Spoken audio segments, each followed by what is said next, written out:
सर्वमंगलमांगल्यं सर्वकल्याणकारकं प्रधानं सर्वधर्माणां जैनं जयतु शासनम्। पंच परमेष्टि भगवान की, आचार्य श्री गुरुवर कुंद कुंद महाराज की, आचार्य श्री गुरुवर विद्यासागर महाराज की।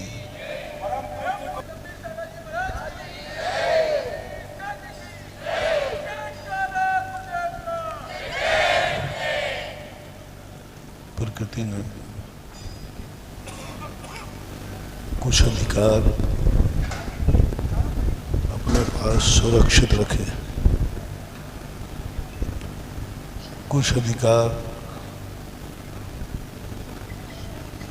मनुष्यों को दिए और सारी दुनिया को अधिकार नहीं कर्तव्य दिए। तीन चीजें हमारे सामने। एक वह है जो स्वयं अधिकारों को बांटती है, जो प्रकृति है। एक वह जो इस सृष्टि का स्वरूप है, वह प्रकृति है। प्रकृति कोई अलग से नहीं आती, इस सृष्टि के एक एक कण में समाहित है। कहीं भी हवा भी एक प्रकृति है, वनस्पति प्रकृति, जल प्रकृति, हम सब जितने हैं सब प्रकृति। आँख भी एक प्रकृति है, कान भी एक प्रकृति है। और उसने जो व्यापकता का रूप लिया तो प्रकृति सर्व की मालिक होकर के भी, प्रकृति ही सृष्टि रूप होकर के भी उसने कुछ बंटवारा करने की बात सोची। चाहती तो वह प्रकृति सारी दुनिया को अपनी कठपुतली बना लेती, स्वयं राज्य करती, सारी दुनिया उसके हुकूमत में होती। लेकिन प्रकृति ने ऐसा नहीं किया। प्रकृति ने कहा कि नहीं, सारे अधिकार मेरे हाथ में आ जाएंगे, सारे अधिकार मैं ले लूंगी, तो मैं सृष्टि की मालकिन तो बन जाऊंगी, लेकिन दुनिया की मां नहीं बन पाऊंगी। मां बनना और मालकिन बनने में बहुत अंतर है। मालकिन जो होती है वह शोषण करती है, वह स्वार्थी होती है, वह हुकूमत चलाती है, दुनिया को अपने पैर की जूती समझती है, अपनी सेवा कराती है, क्योंकि वो मालकिन है। मालिक और मालकिन में बहुत अंतर है। जितने महान आत्माएं होते हैं ये किसी के मालिक नहीं होते। नौकर के बॉस को मालिक कहते हैं और बेटे के बॉस को पिता कहते हैं। बेटे का बॉस है पिता, वो पिता है, मालिक नहीं है। मालिक होता है नौकरों का मालिक, दासों का मालिक, हुकूमत का मालिक। जहाँ जिस व्यक्ति में मालिक बनने का ख्वाब होता है, समझ लेना वो दुनिया का दास बना, दुनिया को दास बनाना चाहता है। जैसे रावण, कंस आदि, हिटलर आदि, ये मालिक बनना चाहे। ये राजा नहीं थे, ये मालिक थे। राजा का तो दूसरा नाम प्रजापति है। एक स्त्री का पुरुष मालिक बनना चाहेगा, वो स्त्री को शोषण करेगा, अपनी पैर की जूती समझेगा, वह उस पर हुकूमत चलाएगा। इसलिए हमारी भारतीय संस्कृति ने नारी के मालिक को मालिक नहीं कहा, पति कहा। पति अर्थ बहुत जबरदस्त है, पिता अर्थ बहुत जबरदस्त। गुरु महाराजों को, गुरु महाराज भी एक बहुत बड़ी शक्ति होती है। गुरु के किसी भी शास्त्र में मालिक शब्द का प्रयोग नहीं मिला। किसी भी दर्शन में उनके सेवक होते, उनकी सेवा करने वाले लोग होते, लेकिन गुरु को मालिक नहीं कहा कि गुरु अपने भक्तों का मालिक है। उसको भी कहा वो गुरु है। भगवान को भी हमारी भारतीय संस्कृति में मालिक नहीं कहा, गॉड नहीं कहा। ये पाश्चात्य संस्कृति भगवान को गॉड कहना, गॉड ने मालिक मालिक नहीं कहा। किसी भी भारतीय दर्शनकार ने कहीं को मालिक नहीं कहा, भगवान कहा, ईश्वर कहा, आराध कहा, जगत पिता कहा, सब टाइटल, लेकिन मालिक शब्द का प्रयोग नहीं किया। आज वर्तमान में आप लोग मालिक शब्द का प्रयोग करने लगे। भगवान मेरा मालिक है, नहीं महात्मा। भगवान हमें कभी दास नहीं बनाएंगे। भगवान हमारा भगवान है जो हमें भक्त बनाते हैं। मालिक तो दास बनाता है और भगवान दास नहीं बनाता, भक्त बनाता है। दास को उतना दिया जाता है जितना, दास में और भक्त में क्या अंतर है? दोनों सेवा करते हैं, दोनों सेवा करते हैं, बहुत अंतर। सेवा को उतना दिया जाता है जितनी वह मेहनत करता है, परिश्रम करता है, उसको मजदूरी कहते हैं। और भक्त को उतना दिया जाता है जितना प्रभु के पास है, वो सब कुछ दिया जाता है, वसीयत दी जाती है। जिनगुण संपत्ति हो मध्यम, जैन दर्शन में एक सूत्र कहा, भगवान मैं तेरा नौकर नहीं हूं, भगवान मैं तेरा दास नहीं हूं, सेवक भी नहीं हूं, मैं तो आपका भक्त हूं। और भक्त कुछ चाहता नहीं है, नौकर चाहता है, तो सेवक चाहता है। जब भी तुम्हें अपने बड़ों से कुछ लेने का भाव आवे, तब समझना कि मेरे में दासता है। मैं भगवान की, गुरु की, माँ बाप की दास हूं और ये मेरे मालिक हैं। भगवान मेरे मालिक हैं क्योंकि मैं उनसे कुछ चाहता हूं। गुरु मेरे मालिक हैं क्योंकि मैं उनसे चाहता हूं।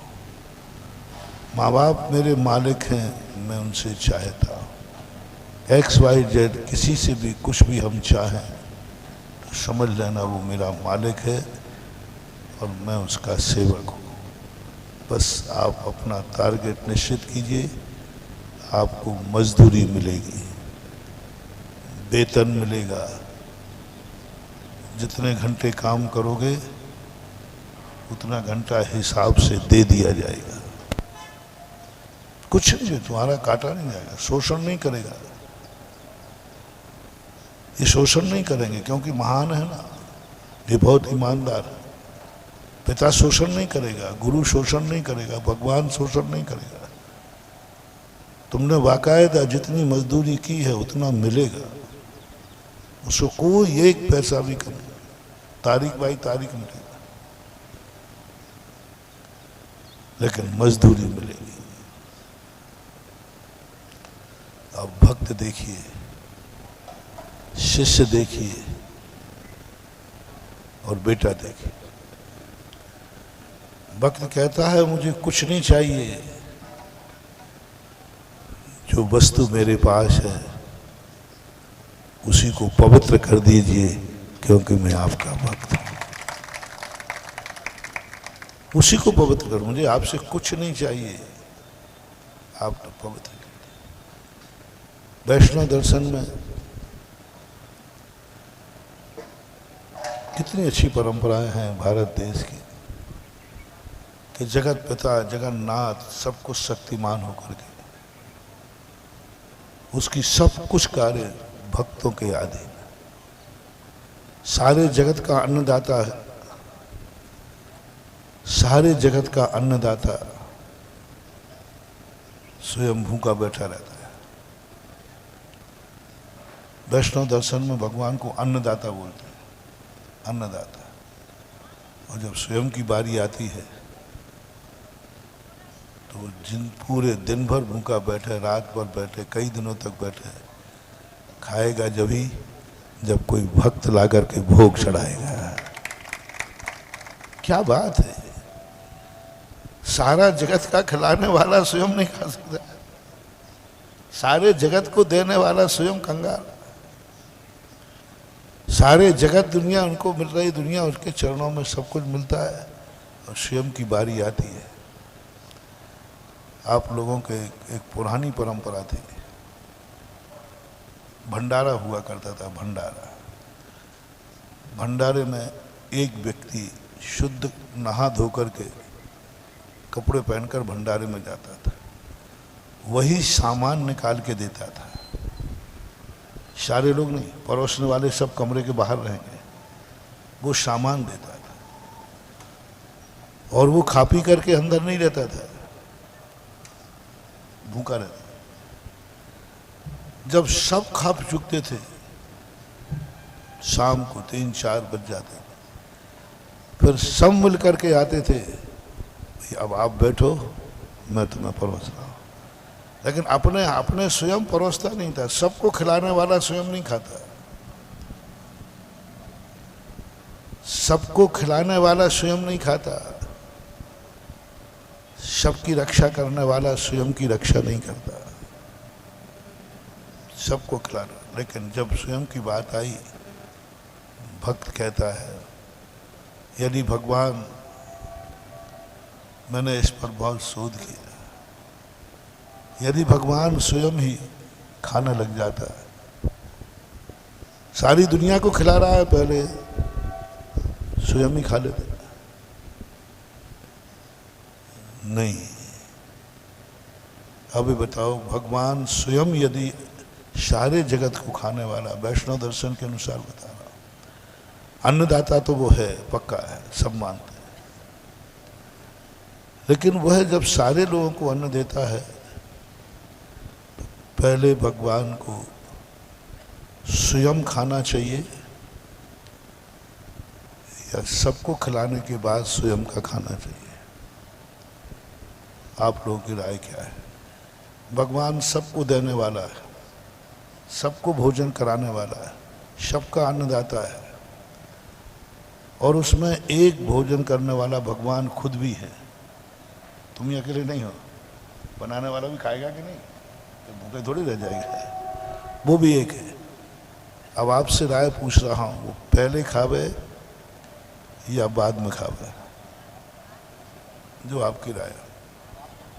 पहले खाएगा तो जो बचा हुआ खाएगा वो भिखारी कहलाएगा, तुम्हें बाद में खिलाता है तो भगवान कहता है कि मेरे भक्त को मैंने भिखारी बना दिया,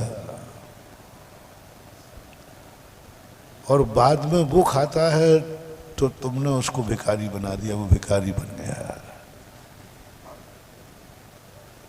और भगवान, प्रकृति, भारतीय संस्कृति कहती है ऐसा कुछ उपाय करो कि भक्त भी भिखारी नहीं है और भगवान तो भिखारी है ही नहीं। उन्होंने कहा नहीं, मैं नहीं खाऊंगा, सारी दुनिया को खिलाऊंगा, मैं नहीं खाऊंगा। क्योंकि भक्त कहेगा प्रभु आप पहले खाओ, इसका अर्थ मेरा बचा हुआ खाएगा, बचा हुआ खाएगा तो भक्त भिखारी बनेगा, और मैं बाद में खाऊंगा तो मैं भिखारी बनूं।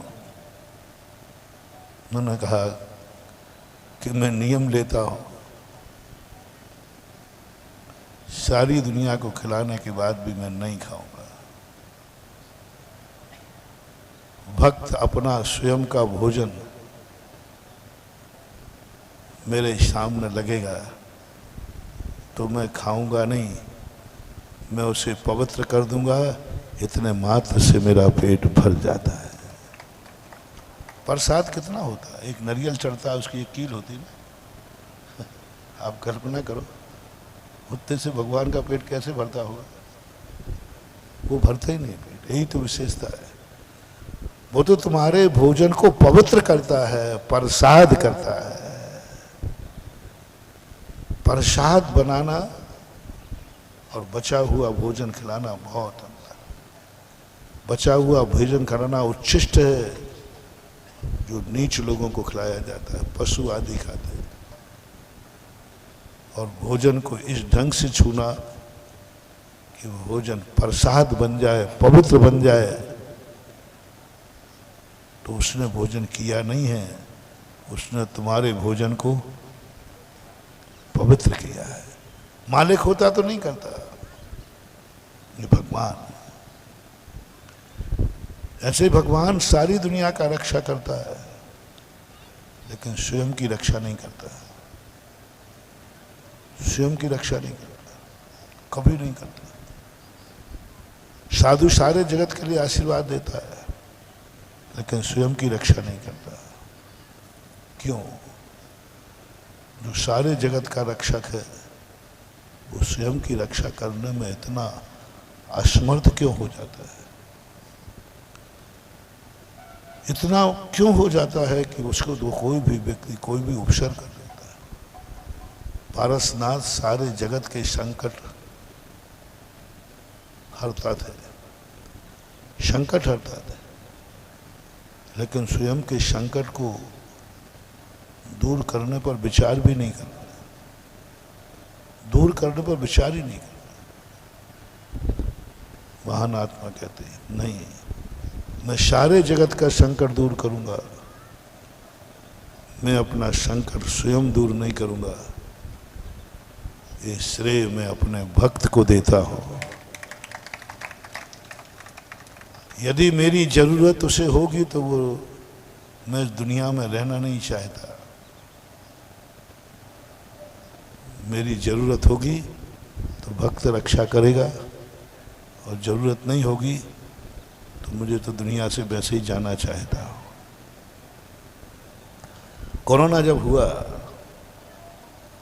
तो लोग मना करने पर भी पैर छूते थे। भीड़ है, कौन किसको बोले, जबरदस्ती छूते थे।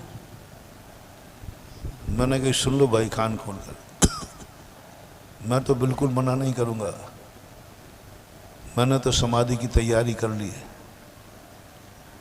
मुझे जीना रहना में क्या, हे लोक में क्या, परलोक में क्या, जीना क्या, मरना क्या। तुम छुओगे मुझे कोरोना हो जाएगा, मैं चला जाऊंगा, मेरे तो क्या फर्क पड़ता है। घाटा तो तुम्हारा है, क्योंकि मैं तुम्हारे लिए कीमती हूं।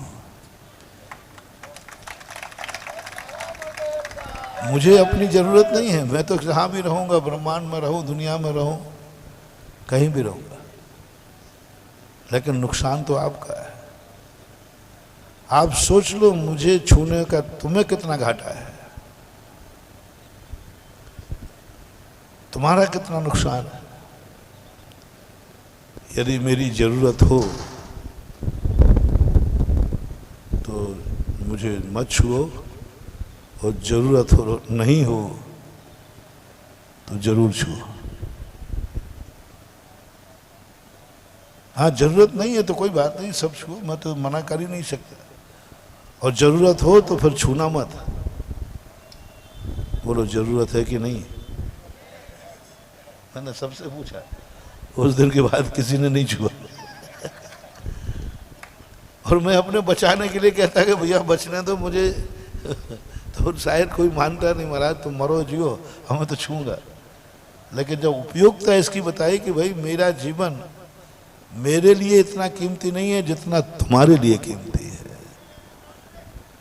भगवान इस दुनिया में जब भी रहता है वो स्वयं को उसको रहना इतना जरूरी नहीं है जितना कि दुनिया के लिए जरूरी है।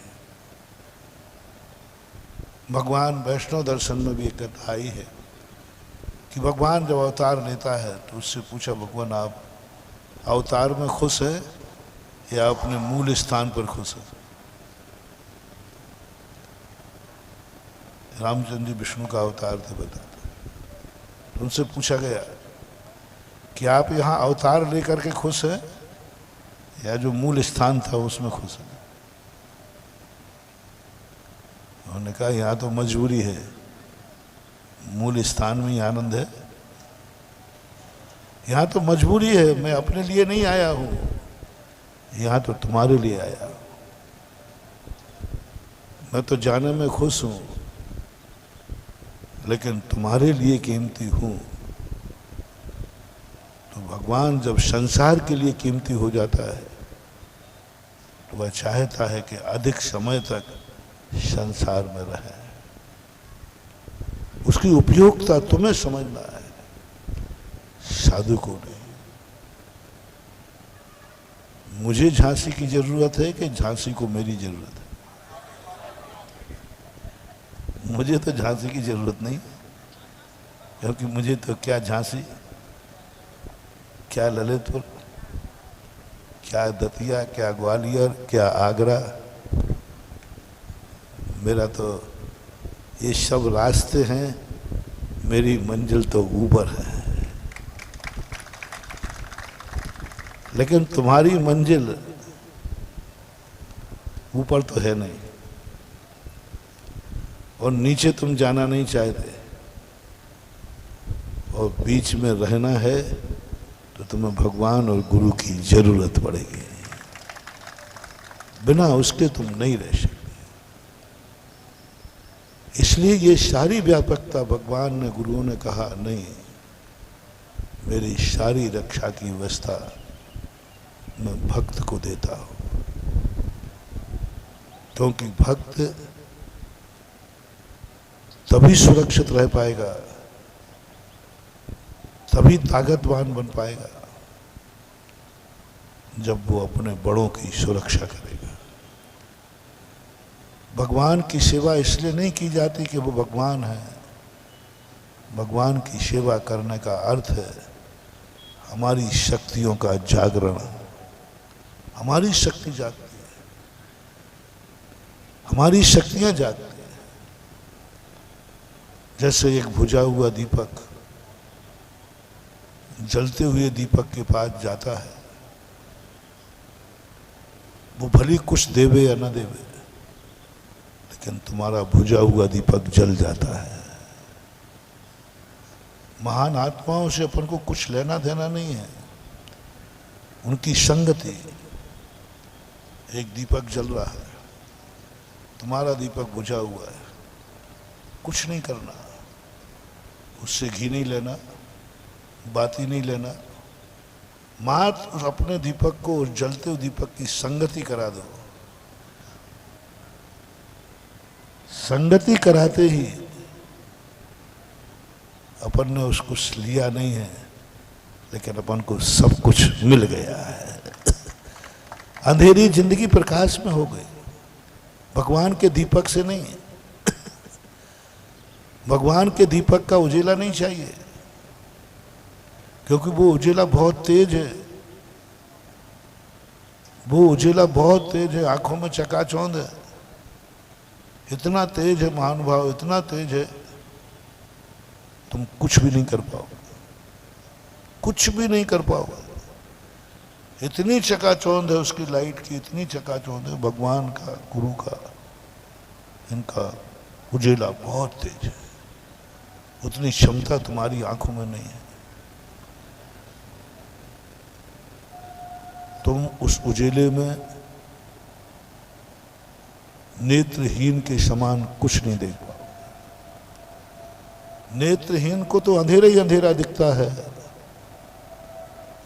और जो भगवान के दीपक में देखता है उसे तो उजेले में ही कुछ नहीं दिखता है। जब तेज उजेला होता है तो क्या होता है, कुछ नहीं, उजेले में नहीं दिखता।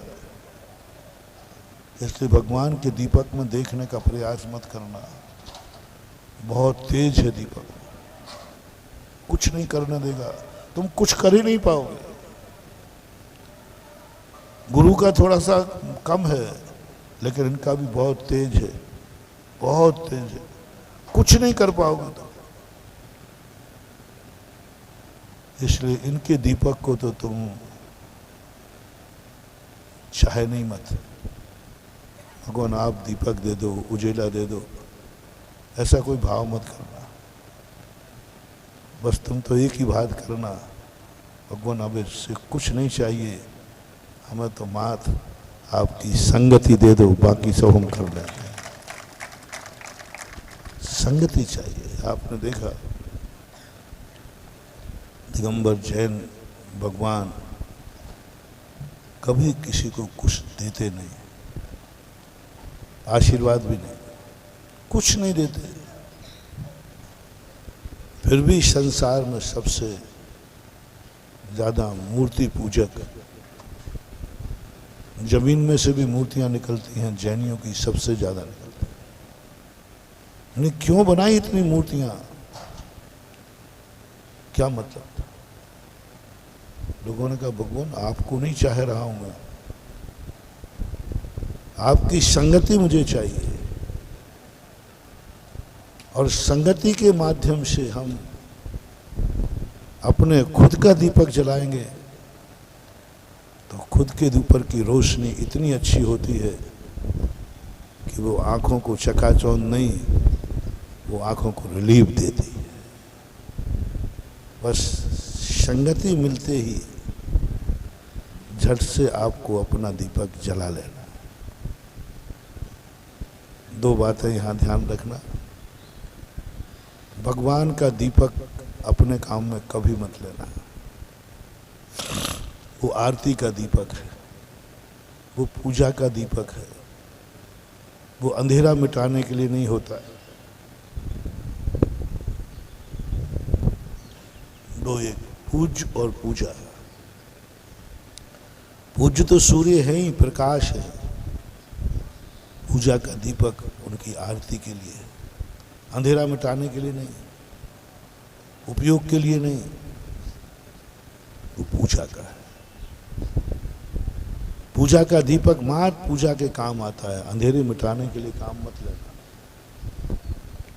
और भगवान तो साक्षात सूर्य हैं, उस बहुत तेज सूर्य है, वो हमारे काम का नहीं। ये दोनों दीपकों में बस एक जल्दी करना है कि अपना खुद का दीपक पहले से तैयार रखो। जैसे ये दीपक आए, इनकी संगति में अपनी जिंदगी का दीपक रख दो, बस थोड़ी देर बाद तुम्हारा खुद का दीपक जल जाएगा। ज़्यादा देर नहीं करना, क्योंकि सूर्य गतिमान है, सूर्य गतिमान है और पूजा बहुत छोटी होती है। पूजा बहुत छोटी होती है और पूज्य गतिमान होता है। तुम सोचो कि महाराज आए हैं, भगवान आए हैं, आए नहीं हैं। जिस दिन आते हैं उसी दिन से जाने की तैयारी हो जाती है। जब भी निमित्त मिले, जितना निमित्त ज़्यादा देर नहीं मिलता, मानना भी नहीं चाहिए। निमित्त को मात्र एक क्षण का मानना चाहिए। जिंदगी भी अच्छी हो तो एक क्षण की मानना चाहिए। कोई अच्छा व्यक्ति आवे तो उसको बहुत छोटा समय मानना चाहिए। निमित्त माचिस की काड़ी के समान होता है। माचिस की काड़ी कितनी देर जलती है? माचिस की काड़ी के उजेले में तुम क्या कर पाओगे? कितनी माचिस की काड़ी जलाओगे? और उसी माचिस की काड़ी से यदि अपना दीपक जला लिया तो कितनी देर तक उजला रहेगा? पूरी जिंदगी रह सकती। तीन बात है, एक निमित्त, एक पूजा का दीपक और एक भगवान गुरुजन। इनको किसी भी रूप में हो, जब ये संगति के रूप में आवे तो सावधान, ये आए नहीं है, ये जा रहे हैं। ये आए नहीं है, सूर्य उदय नहीं हो रहा है, सूर्य चल रहा है। साधु किसी नगर में आता नहीं है, किसी नगर से निकलता है। किसी नगर में आता नहीं है, किसी नगर से जाता नहीं है। मैं आया कब था झांसी? मैं तो निकल रहा था झांसी से। मैं तो 40 साल में कहीं गया ही नहीं, पर 45 साल बस निकलता रहता हूँ। हर शहर में निकलता हूँ। निकलते समय थोड़ा सा कहीं पड़ाव डाल लेता हूँ। पड़ाव को मंजिल कैसे कहोगे? पड़ाव को मंजिल नहीं कहते, पड़ाव है, साधु का पड़ाव होता है। वो तो निकल रहा है। अब उस निकलते समय यदि हमने अपना दीपक जला लिया तो साधु को निकलने दो, कोई फर्क नहीं पड़ता।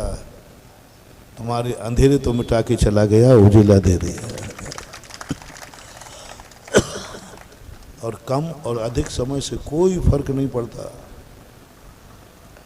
एक क्षण को भी मिलती है संगति तो जिंदगी बदल देता है। और उपादान का अंधा व्यक्ति पूरी जिंदगी भर निमित्त मिल जाए तो भी अपनी जिंदगी नहीं बदल पाता। इसलिए हमें अपनी प्रकृति के द्वारा दी हुई वह शक्ति, अधिकार, मैंने कहा ना, प्रकृति मालिक नहीं है। प्रकृति को मालिक नहीं कहा, प्रकृति को माँ कहा। मैंने भगवान को बता दिया, भगवान माँ नहीं, भगवान मालिक नहीं है। भगवान को जगत पिता कहते हैं। क्यों? वो जो कुछ भी उनके पास होता है वो सब दुनिया को दे देता है। स्वयं की बात आती है तो दुनिया से वापस लेता है। स्वयं की कमाई नहीं खाता वो, सारी कमा के भक्तों को दे देता है। पर भक्त ला करके जब प्रसाद कोई चीज लाता है उसे भी खाता नहीं है, प्रसाद बना देता है। इसी प्रकार नगरों में साधु जाता है, कुछ वहां से लेता नहीं है, कुछ लेने के लिए नहीं जाता है। कुछ लेना नहीं है, कुछ लेने के लिए नहीं जाता है। वहां जाकर के तुम्हारी जिंदगी को प्रसाद बना देता है, पवित्र बना देता है। जो अपवित्र था, एक नारियल था, एक मावा की मिष्ठान था, उसने ग्रहण करके प्रसाद बना दिया। साधु की संगति से प्रसाद बन जाती है जिंदगी, पवित्र बन जाती है जिंदगी। इसलिए वो मालिक नहीं है, भगवान है। गुरु भी शिष्य के मालिक नहीं होते। मालिक सदा नौकर को नौकर के रूप में देखता है।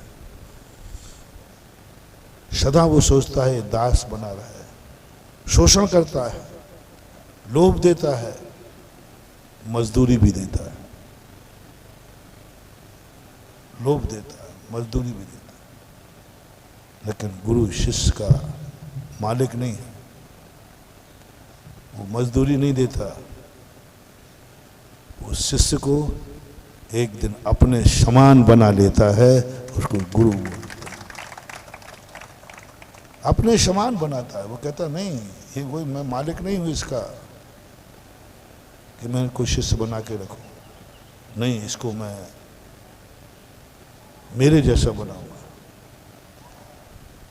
इसलिए गुरु पूज्य हो जाते हैं, मालिक नहीं।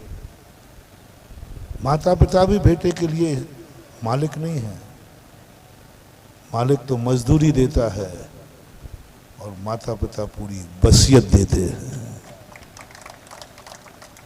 मालिक अपनी पूरी संपत्ति नौकर को कभी नहीं देता, उतनी देगा, लेकिन पिता अंत में जाकर अपनी खुद की संपत्ति जो स्वयं की थी वो भी किसको दे देता है? बेटे को दे देता है। ऐसे ये प्रकृति जो है, आज प्रकृति के श्रम वातावरण में अपन बैठे हैं, ये प्रकृति भी जब देख रहा हूं, प्रकृति ने कहा नहीं, मैं इस दुनिया का मालिक नहीं बनूंगी, मैं भी अपना अधिकार मानव को देती। मानव को दिया प्रकृति ने अधिकार, देवताओं को नहीं। देवताओं के सारे अधिकार प्रकृति के अधीन है, नियत के अधीन है, नारकियों को नहीं। त्रियंशों को थोड़े बहुत हैं, लेकिन वो भी नहीं। मात्र एक मानव जाति है जिसको अधिकार दिया कि जाओ, जन्म मैं तुम्हें देती हूं, मौत तुम्हें मैं लूंगी, लेकिन जीवन तुम्हारे हवाले करती हूं, जैसा जीना हो जियो। जन्म तुम्हारे हाथ में नहीं है, वो पूर्व भाव के किए हुए कर्म के हाथ में, प्रकृति मान लो। मृत्यु भी तुम्हारे हाथ में नहीं है, वो प्रकृति का एक ध्रुव सत्य है, लेकिन जीवन अपने हाथ में। जन्म का समय बड़ा है या जीवन का? मृत्यु का समय बड़ा है या जीवन का? बोलो, जीवन का। तो जीवन तो हमारे हाथ में है। जाओ, तुम्हें जैसा जीना है वैसा जियो, और मेरी मृत्यु के पहले ही तुम अमर बन जाओ, तो भी तुम्हें अधिकार दे दिया गया। अमर बन जाओ, मरना ही नहीं पड़ा। और जन्म के समय जो मैंने तुम्हें जन्म दिया, मैंने जन्म दिया है, जीवन नहीं दिया। आज अपन एक कृषि विश्वविद्यालय में बैठे, मानव की सबसे बड़ी कमजोरी और सबसे बड़ा अधिकार, मैंने कहा ना, प्रकृति ने मानव को अधिकार दिया, तुम जैसा जीना चाहो वैसे जियोगे। दूसरा अधिकार दिया, प्रकृति को तुम जैसा जलाना चाहोगे बहुत हद तक तुम जला सकते। ये तो हुई मानव की प्रशंसा, मानव के ऊपर प्रकृति की कृपा। देवताओं के विश्वविद्यालय नहीं होते, देवता वैज्ञानिक नहीं होते, देवता कुछ भी खोज नहीं कर सकते, उनकी सब कुछ सेटेड है, कुछ नहीं कर सकते। वो जन्म से जितने पढ़े लिखे हैं, एक अक्षर का ज्ञान आगे नहीं होता उनको। एक अक्षर वो अपनी जिंदगी में जन्मते समय जितना ज्ञान है, मौत तक उतना ही ज्ञान, अवध ज्ञान भी, मति ज्ञान भी, शुद्ध ज्ञान, कुछ भी फर्क नहीं पड़ता, जितना है सेट है। उनकी श्वास भी सेट है, इतने दिन के बाद श्वास लेना है, बीच में वो श्वास नहीं ले सकते, वो कुंभक रेशन नहीं कर सकते, कुछ नहीं कर सकते, वो हापी नहीं ले सकते, ज्यादा नहीं ले सकते, रोक नहीं सकते, फिक्स है। देवताओं का सब कुछ प्रकृति ने कर दिया, तुम कुछ भी नहीं करोगे, मैंने जो कर दिया वही करो। लेकिन मानव जाति को कुछ भी फिक्स नहीं किया, बोले इसको छोड़ दो सब, ये मेरा लाडला बेटा, छोड़ दो।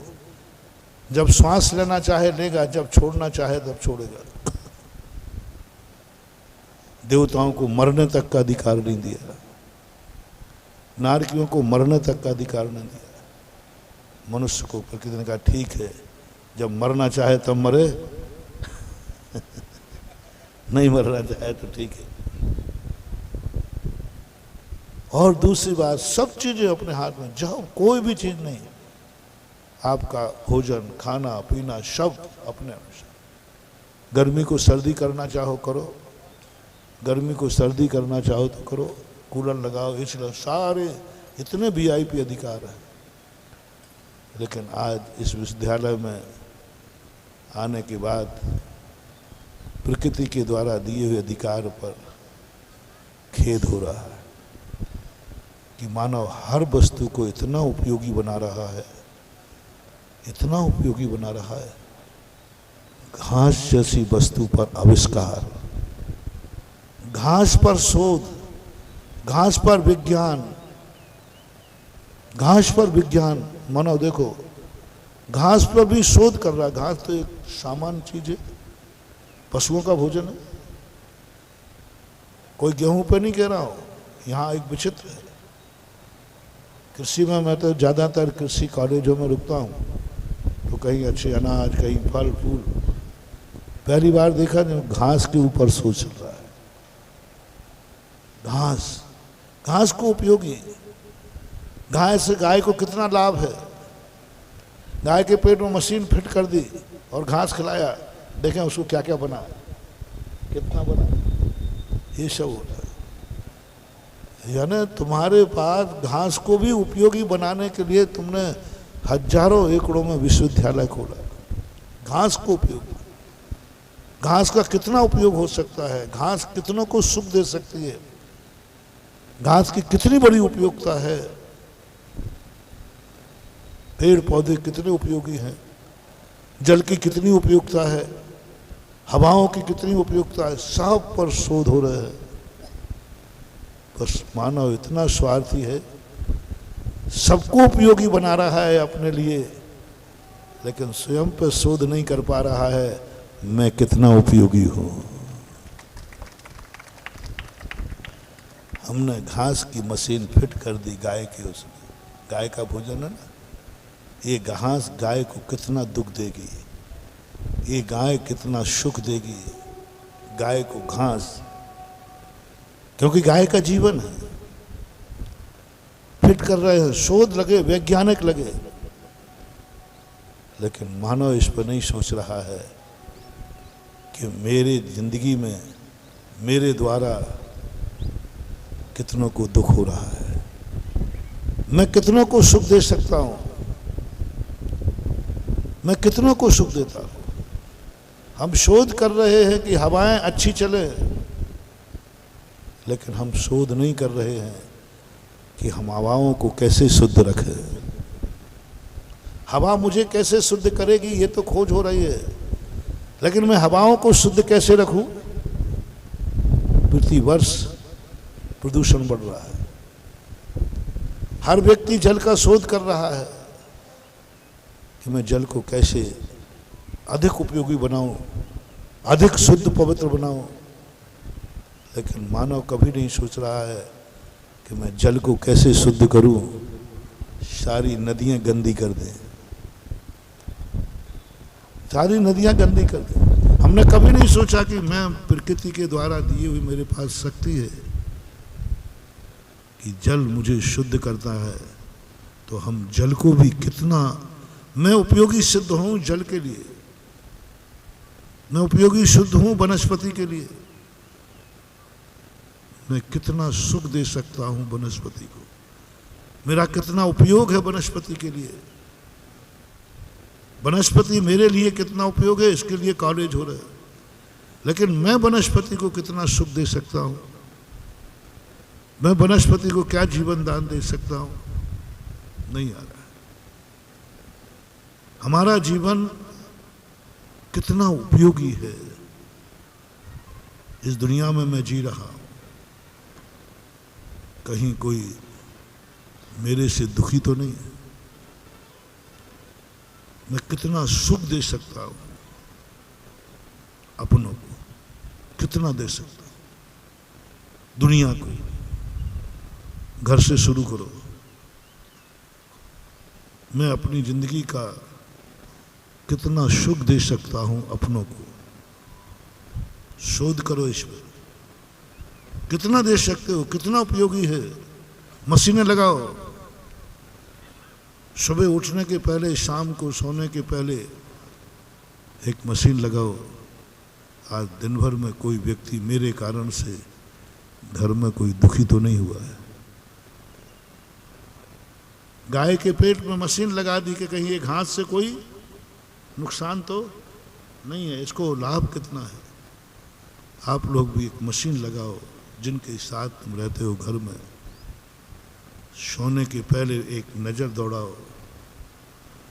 आज मेरे घर में मेरे के कारण, मेरी हरकतों के कारण, मेरे विचारों के कारण, मेरे कारनामों के कारण, मेरी बुरी आदतों के कारण कोई मेरा व्यक्ति, मेरा घर का व्यक्ति मेरे से दुखी तो नहीं है।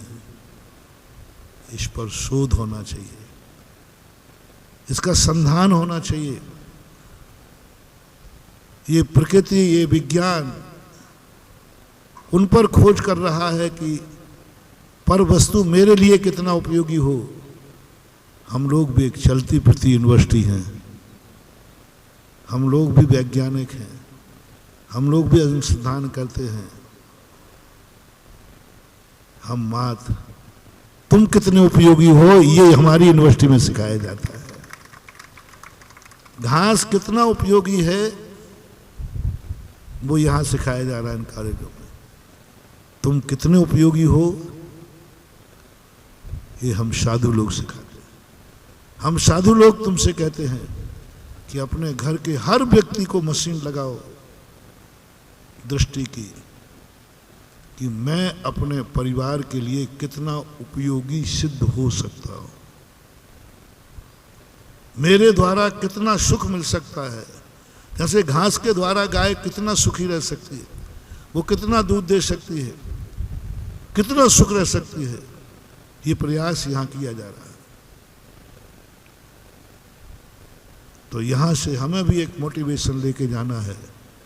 हम अपने परिवार को कितना सुख दे सकते हैं। सोने के पहले सबसे पहले ये विचार करना है, और उठने के पहले, उठने के बाद ये विचार करना है कहीं मेरे हरकतों से कोई दुखी तो नहीं हुआ, परेशान तो नहीं है। मैं मनुष्य हूं, प्रकृति ने मुझे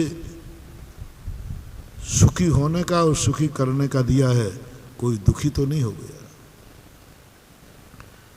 दुखी हो गया है तो तुरंत अपना अनुसंधान बदलो। गाय को घास खिलाया, उसको दुख हुआ, दस्त लग गया, कोई बीमार हो गया, तुरंत डॉक्टर अनुसंधान बदल देता है। नहीं, आपका भी अनुसंधान बदलना चाहिए। कहीं आपका पड़ोसी तो दुखी नहीं है, कहीं राष्ट्र आपसे दुखी तो नहीं है, राष्ट्र आपसे दुखी तो नहीं। सोचना, विचार करना। कहीं कोई हवाएं तो तुमसे दुखी नहीं है, कोई हवाओं को तुमने दुख तो नहीं पहुंचा दिया, हवाओं का प्रदूषण तो नहीं कर दिया। तुम मनुष्य हो, बहुत बड़ी शक्ति हो। तुम्हारी जिंदगी में जो आए वह महान बन जाना चाहिए, उसका हिरास नहीं। हवाएं मेरी जिंदगी में आ रही हैं, कहीं ये हमसे दुखी तो नहीं है। पवित्र जल हमारी जिंदगी में आ रहा है, कहीं ये हमसे दुखी तो नहीं है। पेड़ पौधे हमारी जिंदगी में आ रहे हैं, कहीं हमसे दुखी तो नहीं है। 24 घंटे एक महावीर स्वामी का सबसे बड़ा संदेश यही था, जियो और तुम सुखी हो, इसमें हमें कोई आपत्ति नहीं है। लेकिन तुमसे कोई, कितने लोग सुखी है, आपका थर्मामीटर दे रहा हो। आप मनुष्य हैं और मनुष्य से नर से नारायण बन सकते हैं या मनुष्य बनोगे। दो बातें, तुमसे कितने लोग तुमसे सुखी है, कितने लोग तुम्हें पाकर के अभाग्य मानते हैं। कितने लोगों को ये लग रहा है कि ये मेरी जिंदगी में है मेरा सब कुछ, ये मेरी जिंदगी में है सब कुछ है। ऐसा कितने लोगों को तुम सुख दे पा रहे हो? तुम्हारी हालत तो वो है कि तुम यदि बाप हो तो बेटा दुखी है, तुम बेटा हो तो तुमसे बाप दुखी है,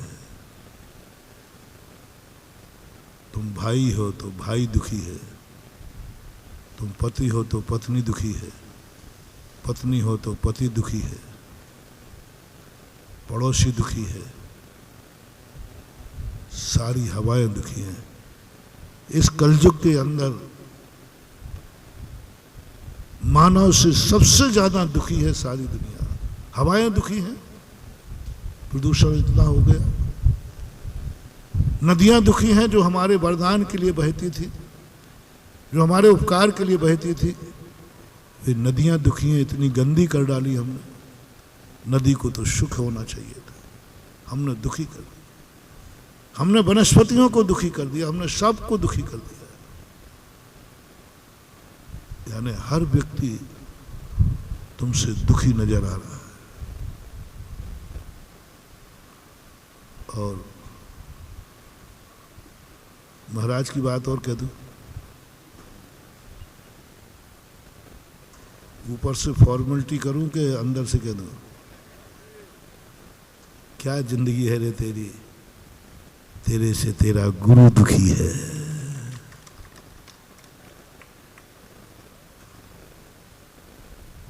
दुखी है। जो गुरु को ही सुख नहीं दे पाया वो क्या खाक सुखी हो पाए?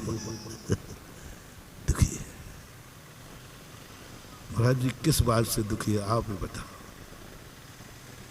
तुम्हारी आदतों से, तुम्हारी हरकतों से, तुम्हारे कारनामों से, तुम्हारे सोच से, तुम जिस ओर भाग रहे हो उससे तुम्हारी हरकतों से। साधु इसलिए दुखी नहीं होता कि तुम उसको दुख देते हो, साधु इसलिए दुखी होता है कि तुम दुख के मार्ग पर चलते हो। माँ को यह दुख नहीं है कि तुम माँ को दुख दे रहे हो, माँ को इस बात का दुख है कि तू गलत मार्ग पर जा रहा है। आज का समाज, आज का व्यक्ति जिस तरफ दौड़ रहा है, जिस तरफ भाग रहा है, जिस तरफ से तुम्हारे कार्य हो रहे हैं, उससे कलयुग में साधु भी दुखी है। क्योंकि तुम्हारी दौड़, तुम्हारा सोच, 24 घंटे के तुम्हारे सारे प्रोग्राम दुख के कारण बनते जा रहे हैं। इस बात से दुखी है। और मत समझना कि झांसी वालों ने मुझे कोई दुख दिया है। नहीं नहीं, मुझे तो आज तक 40-45 साल की में आज तक मुझे किसी समाज ने दुख दिया ही नहीं। मुझे तो कभी दुख नहीं दिया। बस खेद है कि मैं दुखी बहुत हूं। दुख तो दिया ही नहीं, तुम तो कभी दुख दे ही नहीं सकते। अरे मुझे तो दुख का सवाल ही नहीं उठता। मुझे तो थोड़ा दुख हो जाए तो सारा नगर रो पड़ता है। मुझे कभी किसी ने दुख दिया नहीं और विश्वास है तुम दोगे भी नहीं। बस ये तो मुझे विश्वास है। हमारी जिंदगी में अभी दुनिया में कोई भी ऐसा पैदा नहीं हुआ जो मुझे दुख दे दे, क्योंकि मैंने अपनी जिंदगी ऐसी बनाई है कि तुम मुझे दुख दे ही नहीं सकोगे।